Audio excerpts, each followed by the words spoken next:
শুধুমাত্র আল্লাহর উপর অটুট বিশ্বাস থাকার কারণে একজন হজযাত্রীর জন্য দুবার বিমান অবতরণ করেন পাইলট। লিবিয়ার দক্ষিণাঞ্চলের এক নির্ভীক যুবক আমির মাহাদি চলতি বছরের হজ পালনের উদ্দেশ্যে রওনা দিয়েছিলেন সৌদি আরবের দিকে, কিন্তু যাত্রা শুরুর মুহূর্তেই ঘটে গেল এক অবিশ্বাস্য ঘটনা। এই ঘটনা ইখলাস ও আল্লাহর কুদরতের জীবন্ত দৃষ্টান্ত হয়ে উঠেছে। ইতিমধ্যে সামাজিক যোগাযোগ মাধ্যমে আলোচনার কেন্দ্রবিন্দুতে পরিণত হয়েছে এই অলৌকিক ঘটনা। আজ থেকে 3 দিন আগের ঘটনা। ঘড়ির কাঁটায় ঠিক তখন 12টা দুপুরে হজের ফ্লাইটের নির্ধারিত সময়। আমির ছিলেন তার দলের সর্বশেষ হাজি, যিনি মিশর হয়ে সৌদি আরবের জন্য ত্রিপুলি বিমানবন্দরে পৌঁছান। কিন্তু এয়ারপোর্টে পৌঁছানোর পরেই নিরাপত্তা কর্মকর্তা জানান তার পাসপোর্ট সংক্রান্ত একটি সিকিউরিটি ইস্যু দেখা দিয়েছে, যার কারণে তিনি প্লেনে উঠতে পারবেন না। এদিকে বাকিরা সবাই ব্লেডিং শেষ করে প্লেনে উঠতে থাকেন, আর আমির আল্লাহর উপর বিশ্বাস রেখে একা বসে থাকেন অজানা এক পরিণতির অপেক্ষায়। এই পরিস্থিতি দেখে এক নিরাপত্তা কর্মকর্তা এসে বলে, আল্লাহ সবকিছুর উপর কুদরত রাখেন, হয়তো এই হজযাত্রা আপনার কপালে ছিল না। কিন্তু আমির ভয় পায়নি, মুখে ছিল দৃঢ়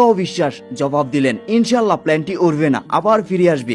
আমার নিয়ত হজের, ইনশাল্লাহ আমি অবশ্যই যাব। তার বিশ্বাসের সঙ্গে জবাব দেওয়ার কিছুক্ষণের মধ্যেই ঘটে গেল প্রথম অলৌকিক ঘটনা। এয়ারপোর্টে ঘোষণা এলো প্ল্যানটি যান্ত্রিক ত্রুটি দেখা দিয়েছে, আর সে কারণেই প্ল্যানটি দ্রুত অবতরণ করবে। এই ঘোষণায় বিমানবন্দরে সবার চোখ এখন ওপরে, কিন্তু তাতেও পাইলট আমিরের জন্য বিমানের দরজা খোলেনি। দ্বিতীয়বারও আমিরকে রেখে বিমানটি উড়ে গেল, কিন্তু দ্বিতীয়বার ছাড়া প্ল্যানটি আবারও সমস্যার সম্মুখীন হন। এবার মৌসুমে জড়ো আবহাওয়ার কারণে প্ল্যানটি নিরাপদে আবার মাটিতে ফিরে আসে। তখন পাইলট নিজে থেকেই বলেন, আল্লাহর কসম, আমি আর বিমান উড়াবো না যতক্ষণ না আমির প্লেনে উঠেন। অবশেষে প্লেনের দরজা খুলে দেওয়া হলো শুধু আমিরের জন্য, আর তিনি উঠে পড়েন সেই বিমানে।